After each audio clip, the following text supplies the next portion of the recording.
көчкүлөр түшүп атат. Адамдардын өзүнө коркунуч болуп атат, куткара албай. Мына оякта да ушу жол менен кетиш керек болуп, бирок ока барганга мүмкүнчүлүк жок. Токмокдо шамал электростанцияларын куруу март-апрель айларында башталат. Жапаров. Токмокдо шамал электростанцияларын куруу 2022 жылдын март-апрель айларында башталат. Бул тууралуу Бишкектеги маалымат жыйынында министрлер кабинетинин төрагасы Акылбек Жапаров билдирди. Анын айтымында күн нурунан электр энергия өндүргөн станцияларды куруу боюнча энергетика министрлиги тиешелүү компаниялар менен акыркы сүйлөшүүлөрдү жүргүздү. Анын жыйынтыгын мага алып келди. Токмокдо кубаттуулугу 120 мегаватт болгон шамал станциясынын курулушу март-апрель айларында башталат. Ошондой эле Ысык көл, Жалал-Абад, Ош жана Баткенде дагы күн нурунан электр жарыгын алган станцияларды курууну баштайлы деп жатабыз, дейт ал.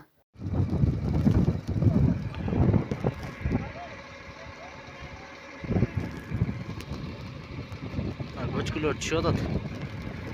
Адамдардын өзүнө коркунуч болуп атат, куткара албай.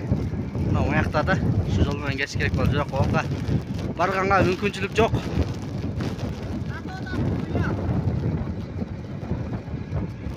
Мүмкүнчүлүк жок. Погрузчик өзү тыгылып, өзү 5 метрле анан жылып атат. Кайра аркасындагы жыптарды чыгарганга туура келип атат да. Кытайда жолдо иштегендер машиналар. Могу беттен түшкөн да көчкү. Чоң кокту да могу. Энден баштап аркы бетке чейин бүт кокту могу этекке түшкөн. Айка бара албай атасына. Кардын калыңдыгы айка жеткенге мүмкүнчүлүк жок. Өзүбүздү кайра арканы көчкү басып калып атат. Тина көрүсүз, жерден көчкү түшүп атат. Жолдар качты. 2021 жылдын 14 февраль saat kaç oldu kadar uçurlar? Saat 5:25 tamasında yana kovar taştılar. Tünelin yanında 1 kilometre 7 metre ağız. Va bizim astımızda gelgen maşinalar moğduk tırılıp kavuş günen evden tazalap kayra çıkarıp Koçku düşkön жерге жетip 1 kilometre var, biraz жетip orada boyu çapı. Eşikte tura albayız. Kayra albayız.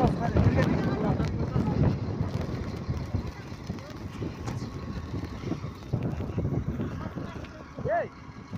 Allah'a emanet olun işte. Gel.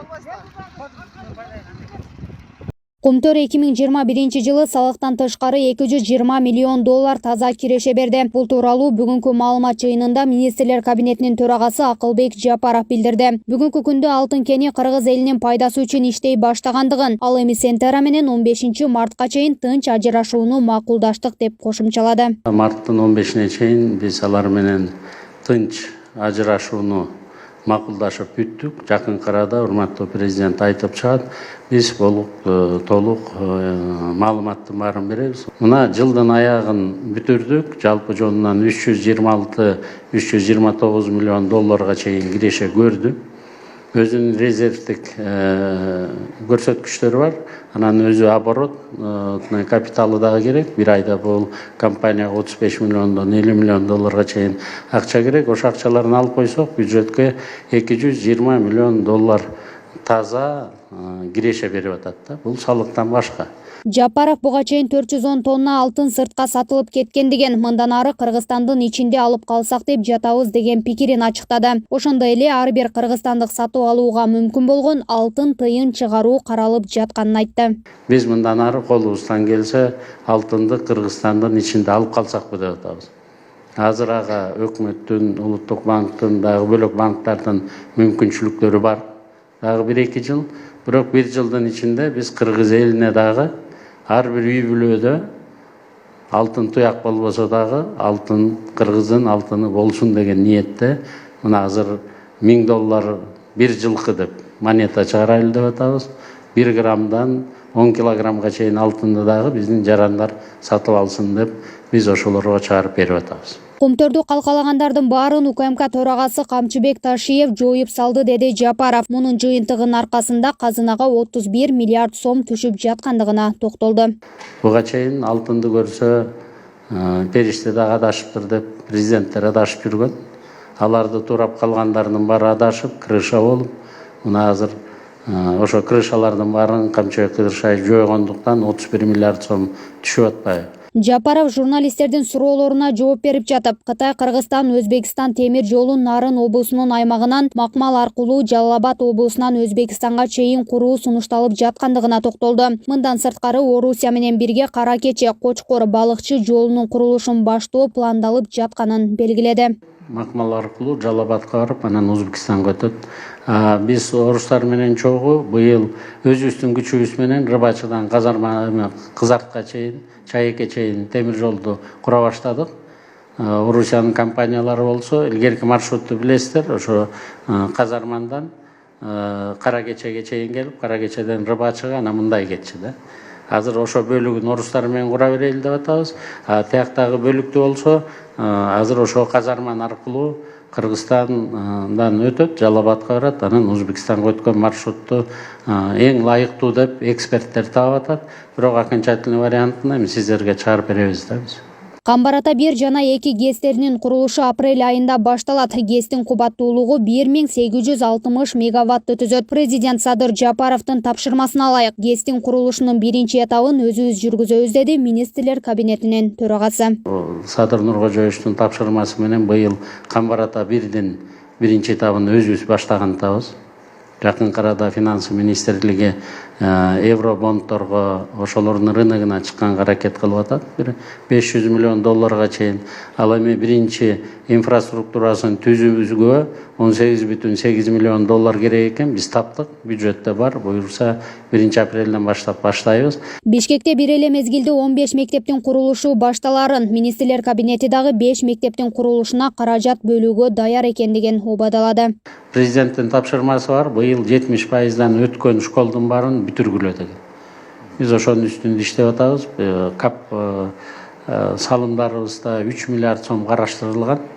Бирок дагы муну бир 10 миллиардка чейин көтөрбөсөк, анда школдорубуз бүтпөчүдөй да. Жыйын учурунда регион телеканалы аркылуу Сокулук районуна караштуу Орок орто мектеби президенттин берген тапшырмасына карабай бүтпөй тургандыгы боюнча суроо узатылды. Акылбек Жапаров жыйындан кийин жерине бара турган болду. Саламатсызбы, Акылбек Усенбекович, регион телеканалы Гүлдана Момунова.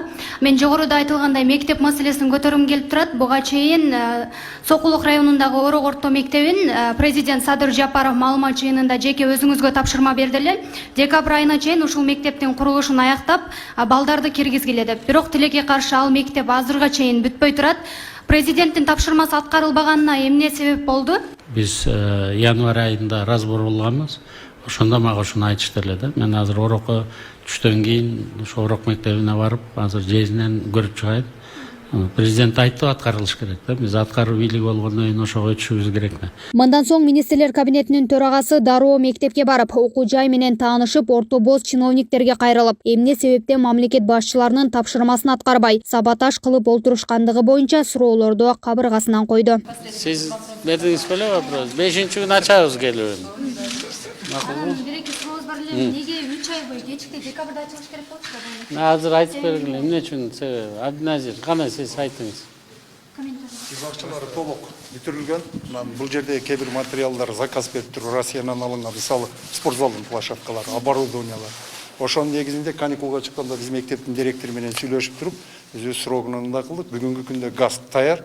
Эртең учебный корпус бүтөт. Наружный сторонасы гарантийный письмо менен благоустройствосын бүтүрөбүз. Жапаров журналист узаткан суроо негиздүү экендигин белгилеп, ушул апта ичи мектепти ачып, окуучуларды жаңы имаратка киргизүү тапшырмасын берип кайтты.